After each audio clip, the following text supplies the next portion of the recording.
It's time to lock in. We're talking SEC, college football, and more. This is AP as we see it. I'm all about that action. I'm all about that action. I'm all about that action. I said I'm all about that action. I'm AP Stedham from LA, Lower Alabama. This is AP As We See It, a weekly syndicated show discussing the Southeastern Conference, college football in the national scene, and other sports. Welcome to another edition of AP As We See It. We'll be discussing all the SEC ball games for this weekend. There's 8 games on tap. 5 are within the conference, 5 SEC games with all SEC opponents, and 3 against non-conference opponents. But we like to direct our audience first to our social media platforms.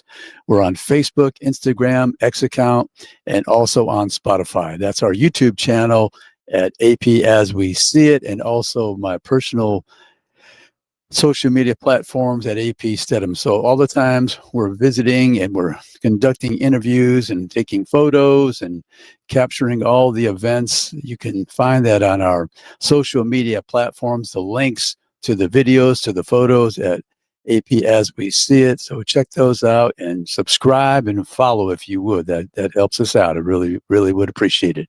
We also like to mention our sponsors, Greer's Markets, 29 locations serving Alabama, Florida, and Mississippi for over 109 years, the Gulf Coast and beyond. Lucy's Famous Recipes are online. She has a book out. You can purchase at the store or buy online. Remember, family, friends, and football equals a winning tradition at Greer's.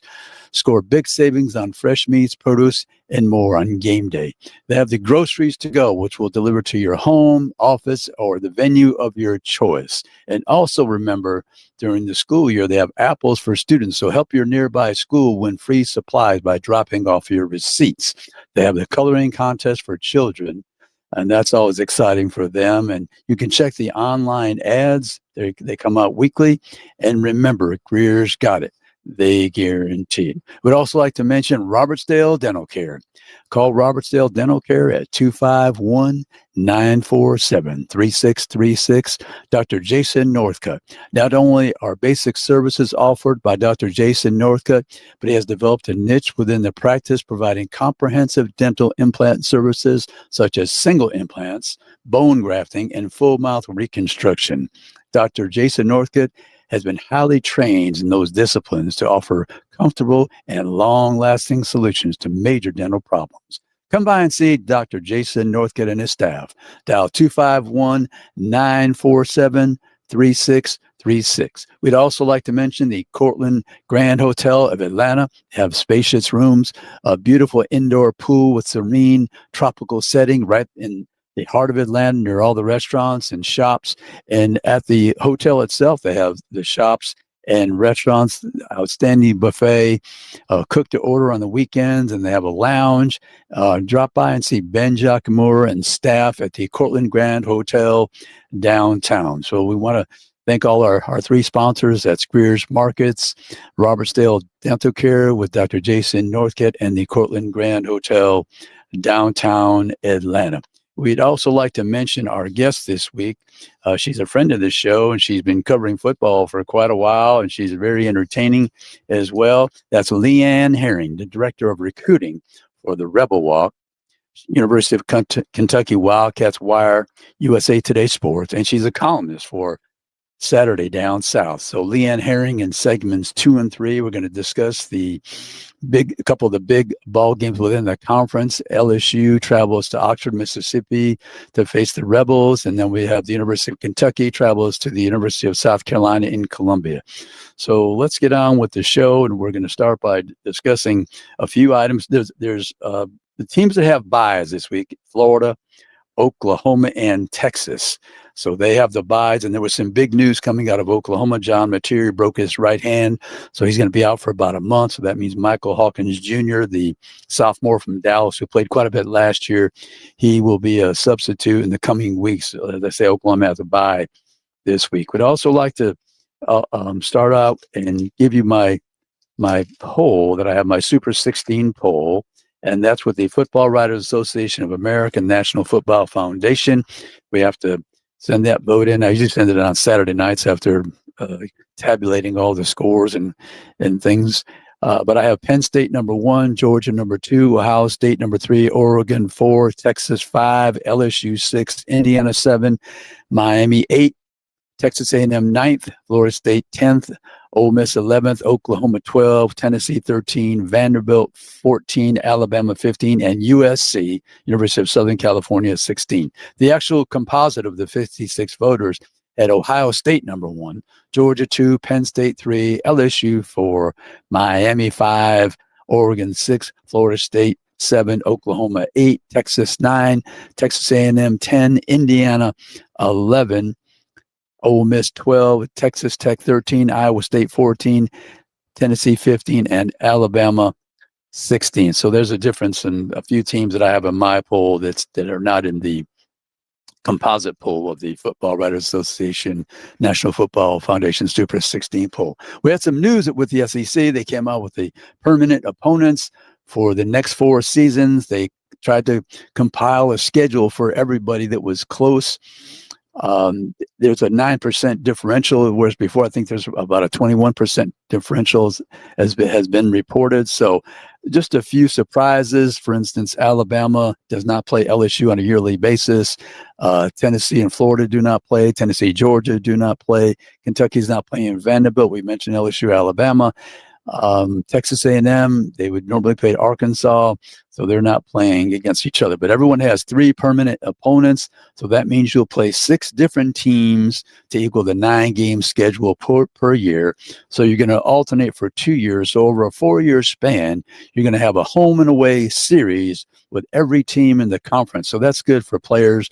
They'll get a chance to visit stadiums that in the past they could be there for 5 years and not see a particular school. So it's a 4-year rotation of 6 teams per year, along with the 3 permanent opponents. So that's 9 scheduled games. They're trying to beef up their strength of schedule so they can make it very difficult for the college football playoff selection committee to turn them away from earning a berth. But anyway, so that's some news from the SEC and the conference.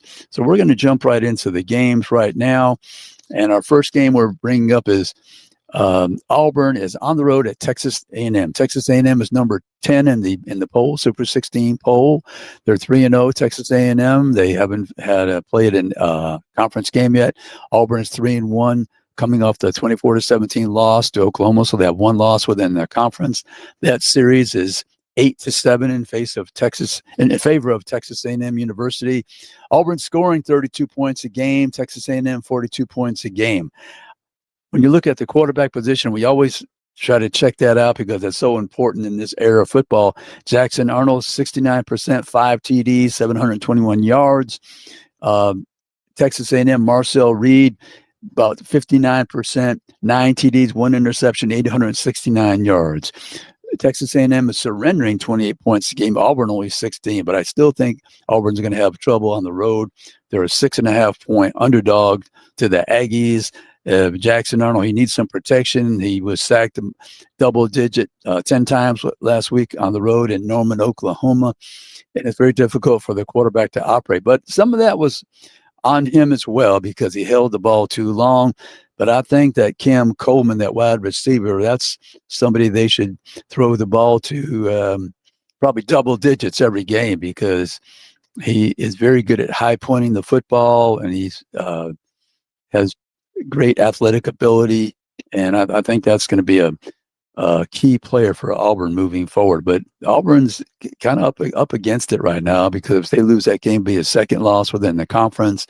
And they need to gain some confidence and momentum by winning a game on the road versus a ranked team from the SEC, Texas A&M. Texas A&M is a good football team. They've been on the road. They beat Notre Dame in a highly contested contest by 1 point. So they've been tested as well, and they've come out victorious so far.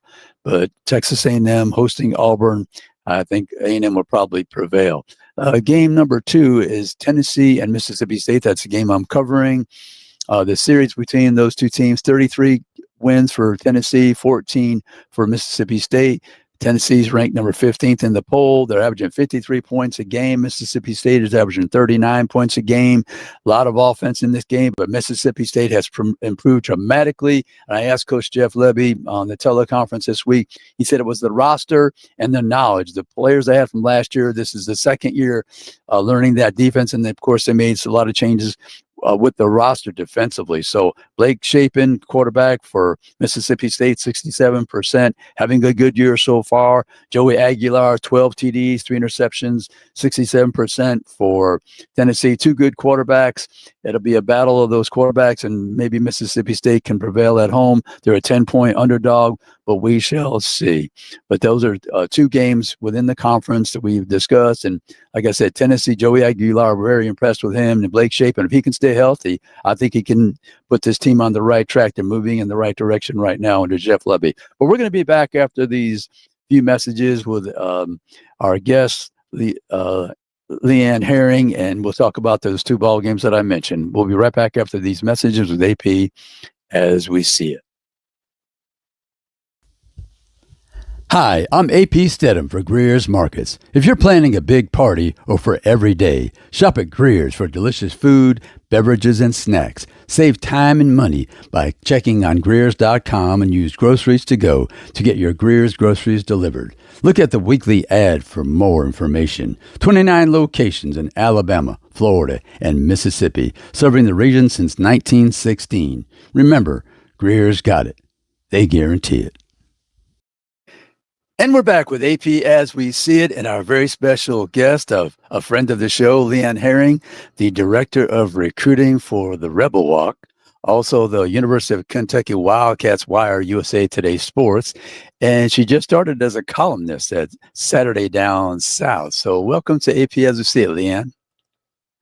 Always good to be on the show with you. It's been a while. I can't believe we're already 5 weeks into football. AP, I know that you've been on the road, traveling stadiums and press boxes and everything. I've been a little on the back end, sticking with the recruiting, a lot of high school ball ahead. Still not sure if I'll be in Oxford for Saturday's big matchup against, of course, the Bayou Bengals. Come to Lane Kiffin territory. Lane Kiffin looking to avenge a lot of on the field, off the field jammers. So let's get to it. Right. Oh, absolutely. You know what fascinated me about Ole Miss, Leanne? I was researching the quarterback, Trinidad Chambliss, before the season started. I heard about him, Division II champion from Ferris State up in Michigan, and I saw that he was a dual threat quarterback, about 3,000 yards passing, 1,000 yards rushing. And I asked Lane Kiffin about how did he find him. So he has his staff evaluate talent, and you're bringing in a Division II quarterback. All these quarterbacks all over the country, loads of them on the FBS level, FCS level. He finds them at Division II. When did you first know about Trinidad Chambliss? You know, when there was a lot of rumblings, I actually just did a column for Saturday Down South on Chambliss about how Chambliss is pretty much Ole Miss's new Hail Mary. You know, this was a kid, even when he was getting discovered at Ferris State, the football coach, the story goes that he wasn't sure if he was going to get Trinidad Chambliss a chance because he really wasn't sure if he was going to pan out with football. This is a kid who grew up in, Grand Rapids, Michigan, had a basketball career that pretty much is what set the tone. But his head coach over there at Ferris State saw him play basketball, and that was the moment that he knew that Trinidad Chambliss was special and gave him the opportunity to anchor that offense. And man, it has been a game changer. You all, like you said, AP, you always talk about finding that talent. I alluded to Robert Hunter in the Grateful Dead in describing Chambliss, and once in a while you get shown the light in the strangest of places if you look at it right. And that's indeed what Lane Kiffin and his staff went out there when they went to go find a vision that Trinidad Chambliss is. And when you look at his skills, his speed, his agility, he's really opened up the balance game on the offense for the Ole Miss Rebels. And I think that we've seen that through his two starts over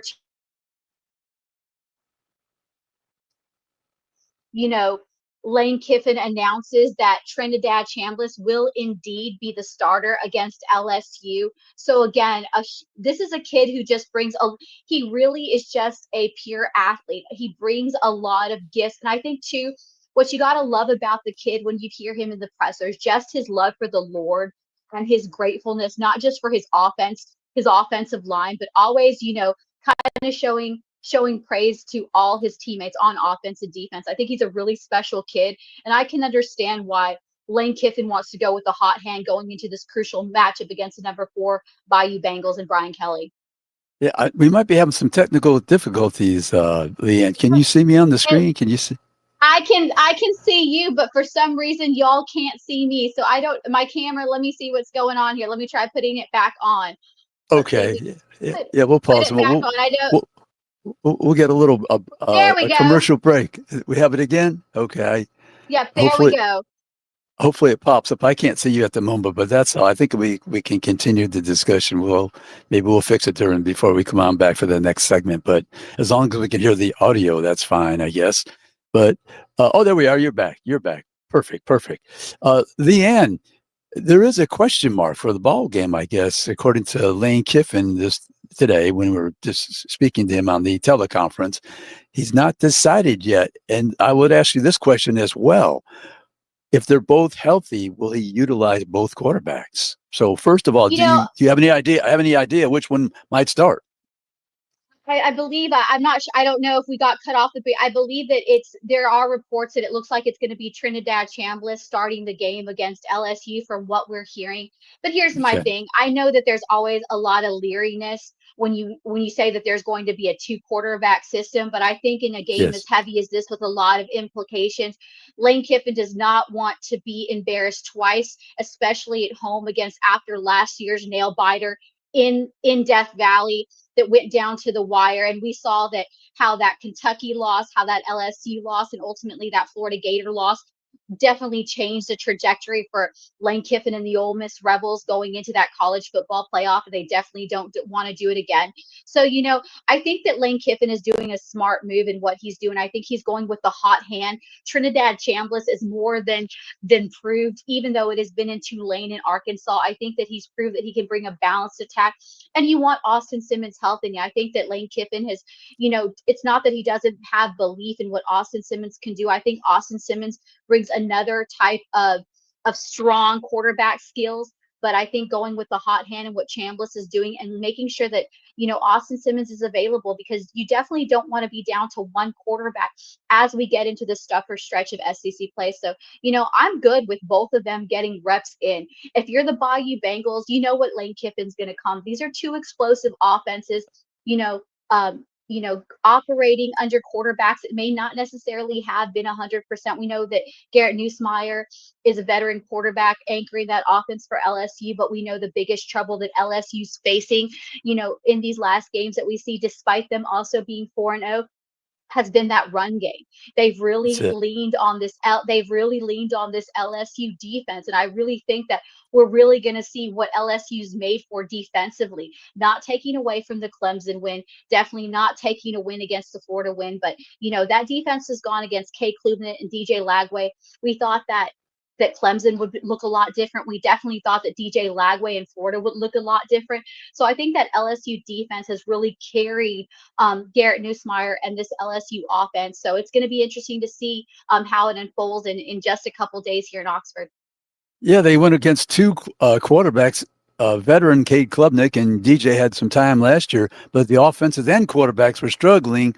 So we'll see what happens. But Trinidad Chambliss about 800 plus yards so far in 2 ball games. Is that correct? And six, yes, and I think 5, 6 touchdowns, like I said. But you gotta love this kid because he brings a balanced attack.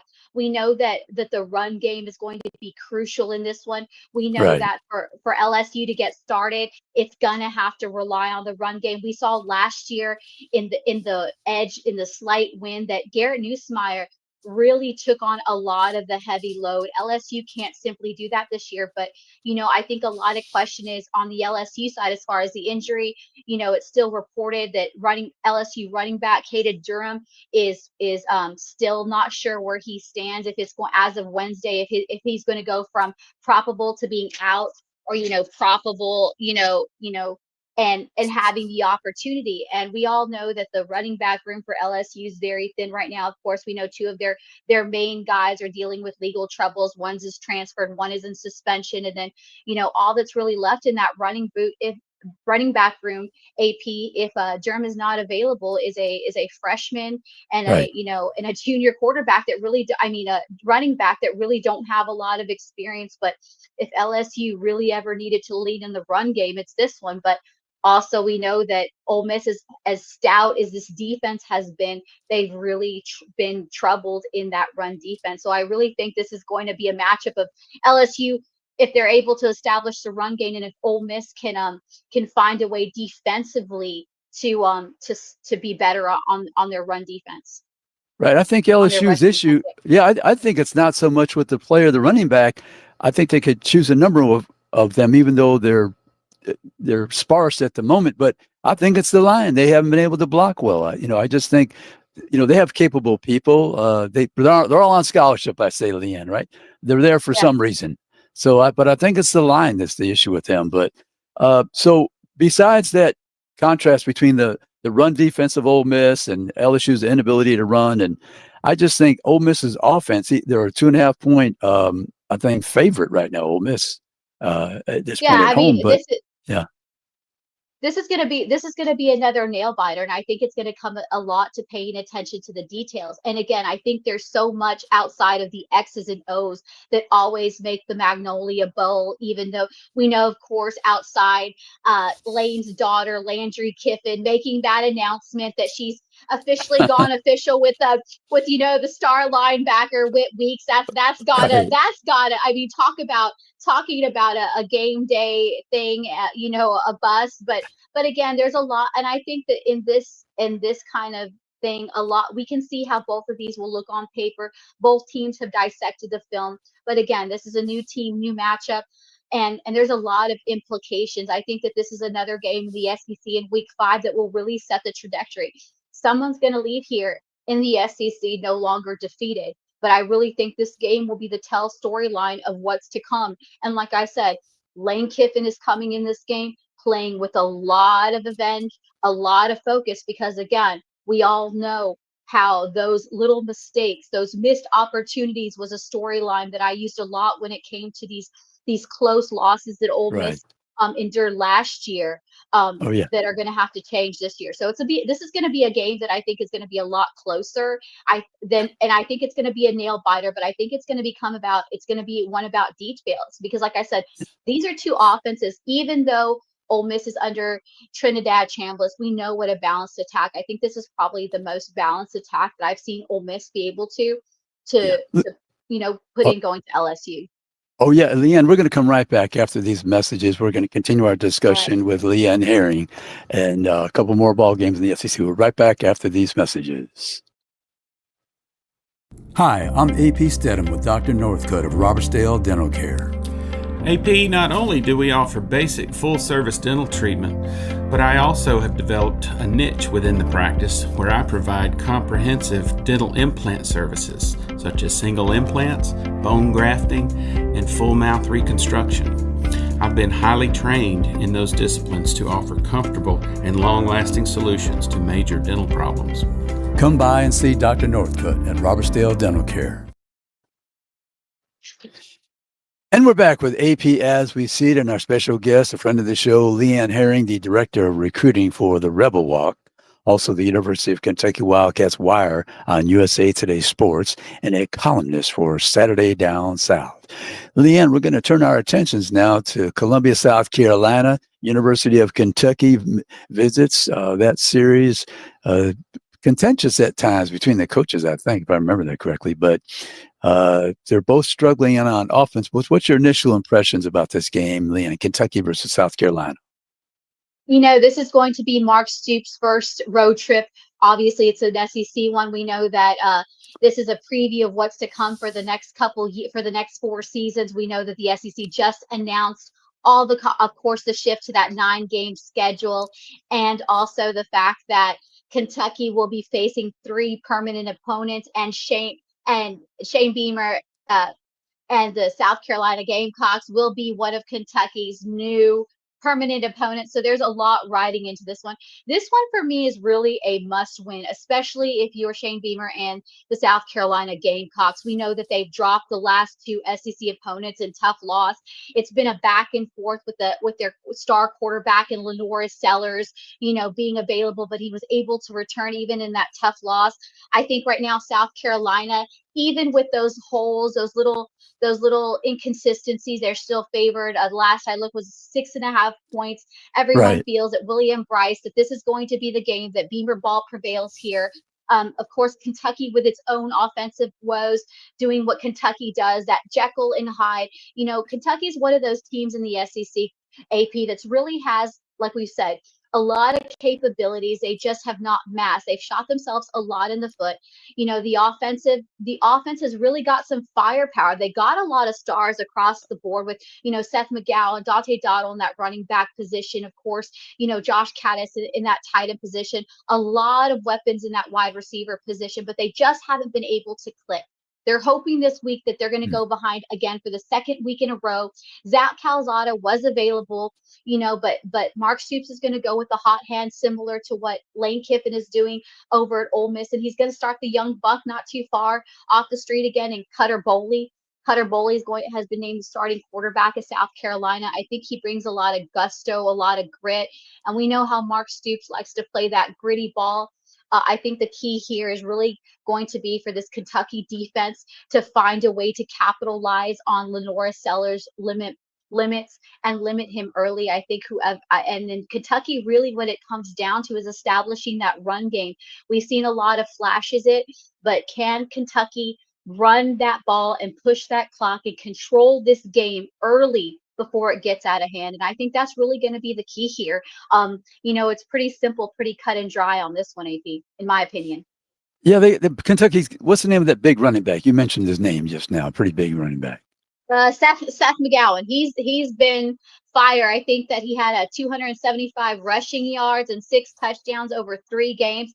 So again, there's a lot of weapons in this arsenal. But I think with Boley starting in his new week, as he gets these live reps, I think we're going to see a lot more from Kentucky if they can open this run game. But I think Mark Stoops got to get back to what he does best. William Bryce at night.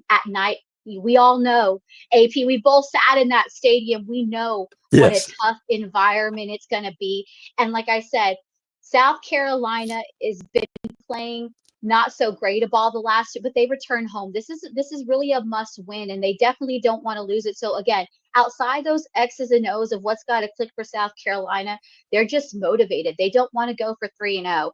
Because again, I think going 3-0 and SEC back, dropping 3 games, it's going to set them into a trajectory. And I've used that word a lot. I feel like this week 5, this mid-season is going to be the tell-all storylines for a lot of these SEC teams, because for both these teams, South Carolina, Kentucky, if they don't clean up things right, and that's going to be another key, I think, for the Wildcats and Mark Stoops, is being able to play which one of these two is going to play the cleaner ball game, because we've seen in both these losses for these teams, it's been the little mistake where they've shot themselves in the foot. Turnovers, penalties. We all know that those can make those are the difference makers in these games, especially during mid season. And for Kentucky and South Carolina, their schedule is not going to get any more easier for them. No, and these teams that play on the margins, like South Carolina, Kentucky, the penalties, the turnovers, those are critical. I noticed South Carolina, their offense is about 300 yards, and Kentucky's almost nearly 400, but they both struggle scoring. South Carolina, especially 22 points a game in this era, is on the low side. He has talent. He's a big, strong quarterback. He needs some support, and he needs his team to be efficient and clean, as you said.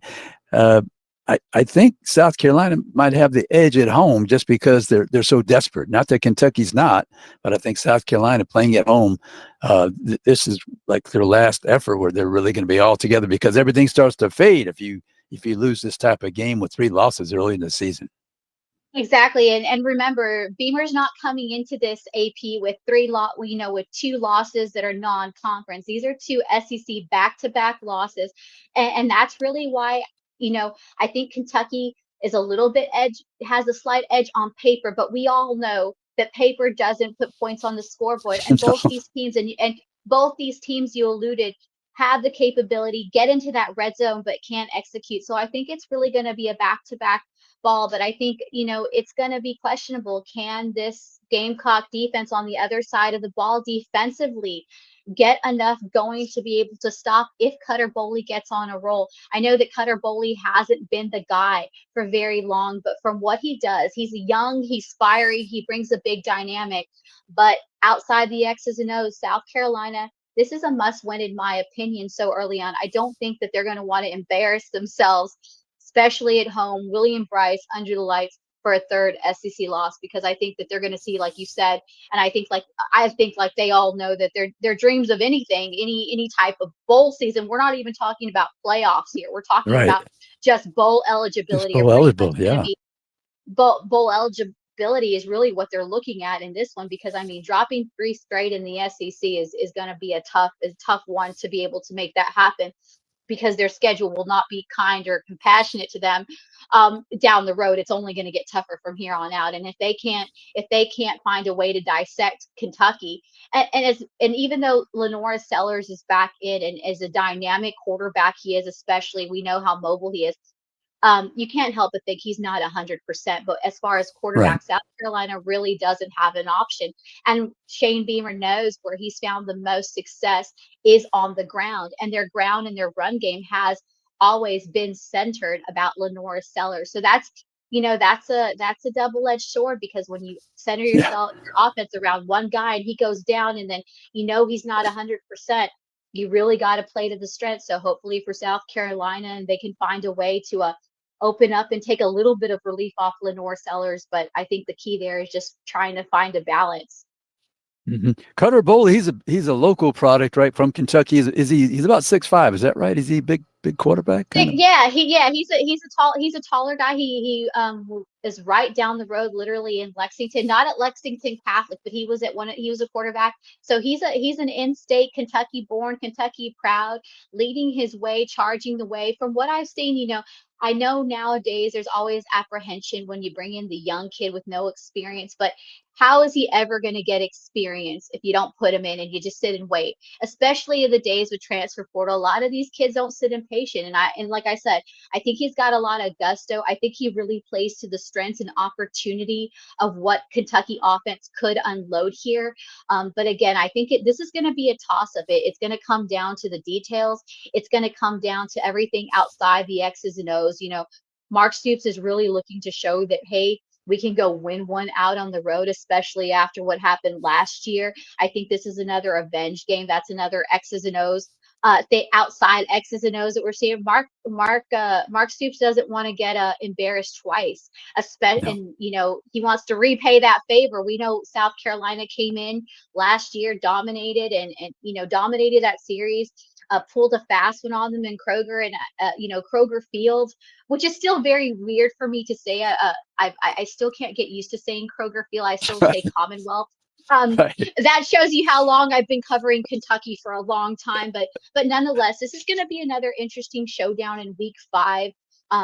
And I really think it's going to come down to who gets control of this game faster, because both these teams aren't coming at 100%.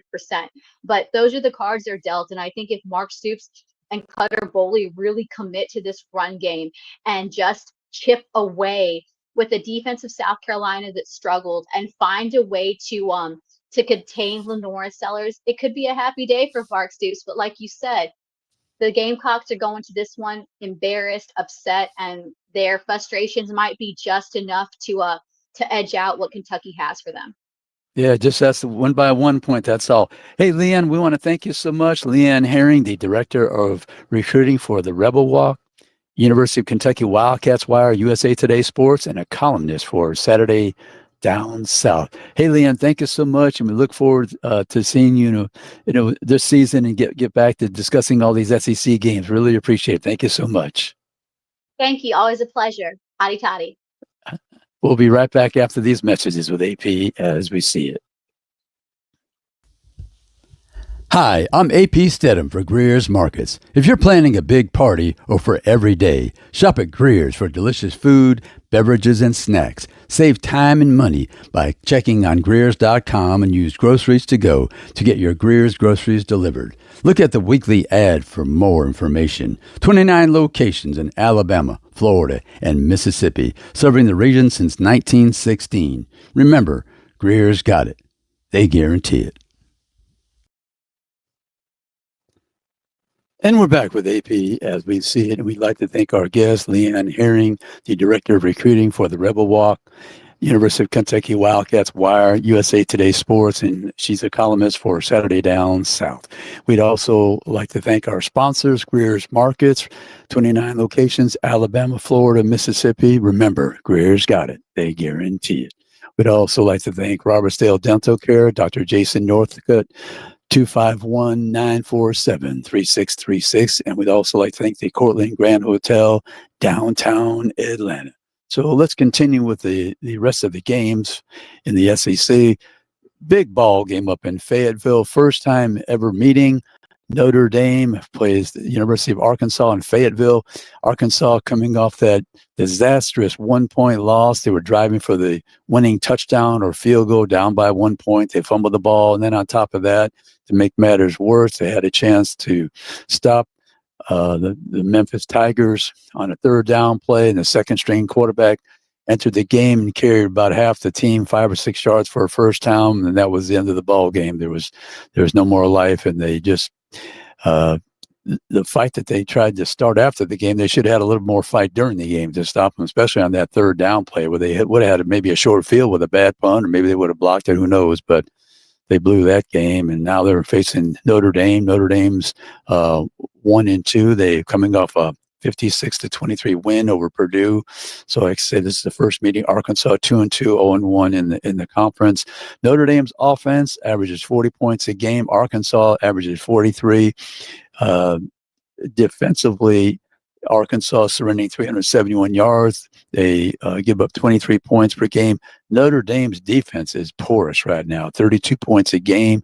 I think Taylor Green, he's been sensational this year, 12 TDs, 4 interceptions, 64%. He's had nearly 1,200 yards of passing, 360 yards running the ball in a couple of TDs, averaging 8 yards a carry. I think Taylor Green can give Notre Dame fits. As a dual threat quarterback, he's big, he's long-legged, he's hard to get on the ground. Notre Dame, C.J. Carr's their quarterback, 737 yards, 66%, 5 TDs, 2 interceptions. Like I said, that Notre Dame defense, Marcus Freeman, he had a big meeting about their defensive staff, and they're just having all sorts of trouble on that side of the football. So the pass defense for Notre Dame surrenders 290 yards per game. I think Bobby Petrino, he can't wait to unleash Taylor Green and all those receivers and tight ends and running backs against this Notre Dame defense that is giving up 290 yards per game through the air. So I think Arkansas, even though they're down right now, they're 2-2, I think they could really make their fans extremely happy by beating Notre Dame in this first time meeting in Fayetteville, Arkansas. First time in the history of two schools. And that's kind of unique in and of itself. So anyway, move on to the next game.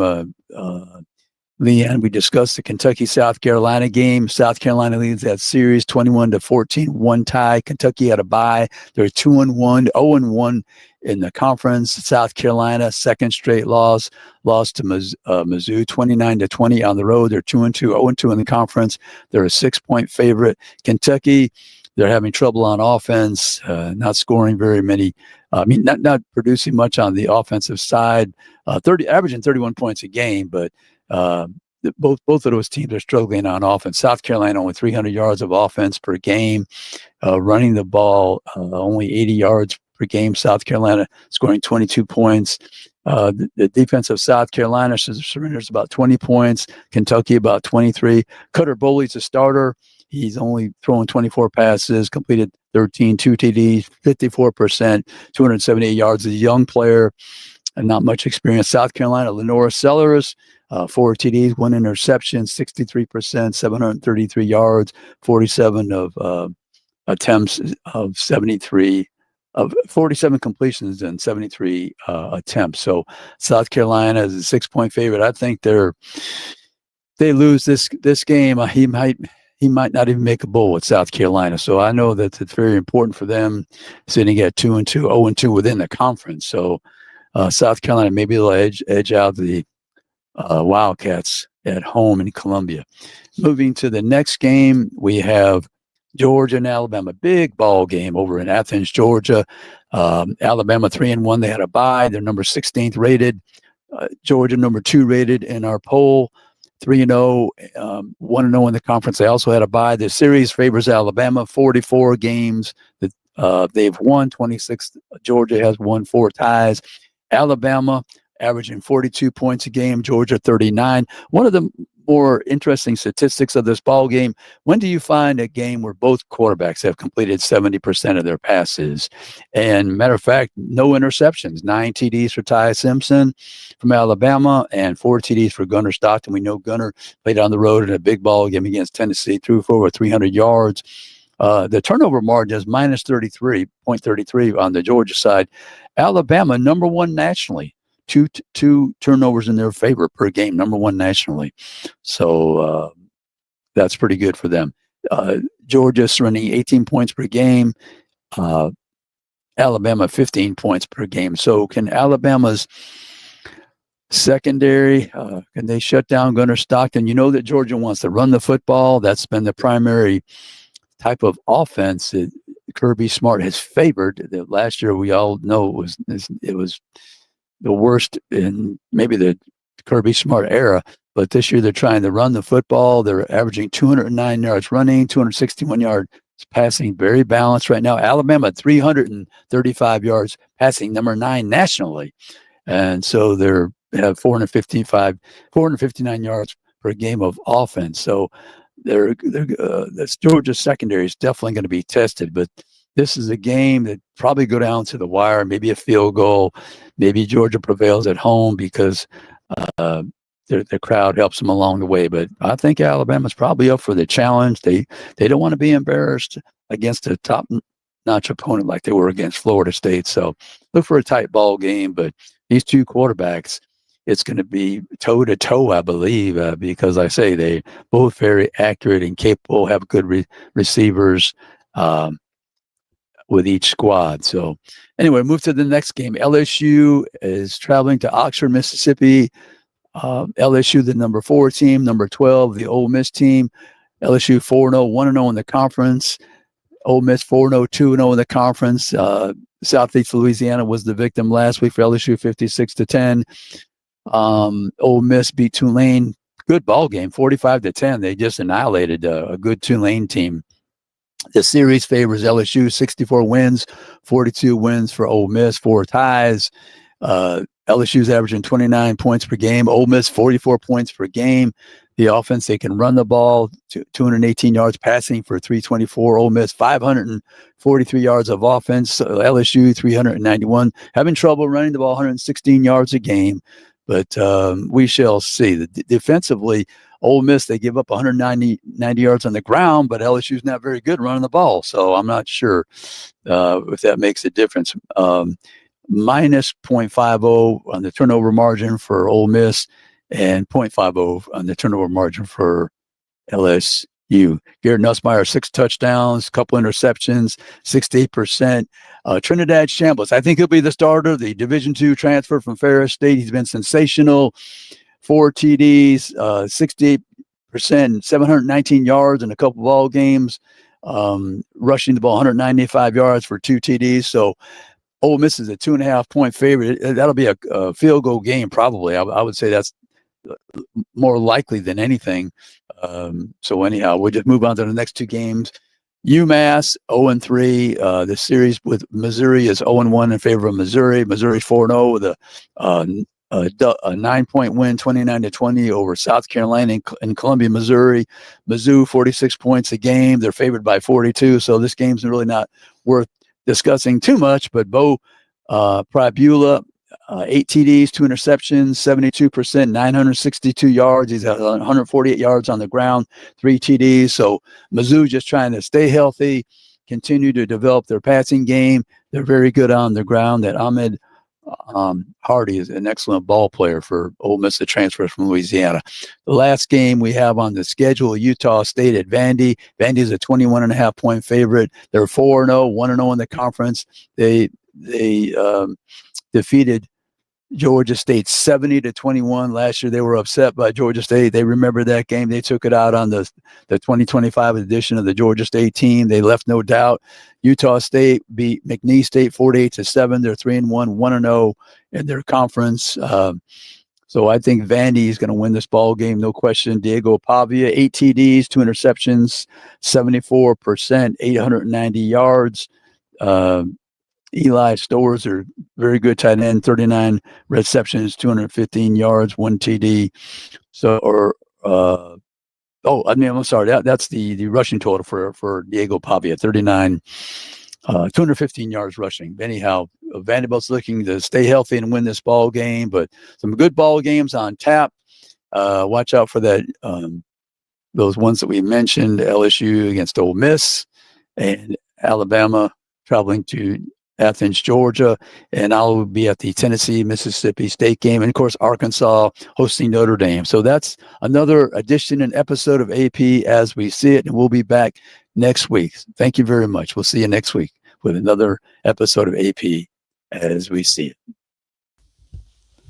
Hi, I'm AP Stedham for Greer's Markets. If you're planning a big party or for every day, shop at Greer's for delicious food, beverages, and snacks. Save time and money by checking on Greers.com and use Groceries to Go to get your Greer's groceries delivered. Look at the weekly ad for more information. 29 locations in Alabama, Florida, and Mississippi, serving the region since 1916. Remember, Greer's got it. They guarantee it.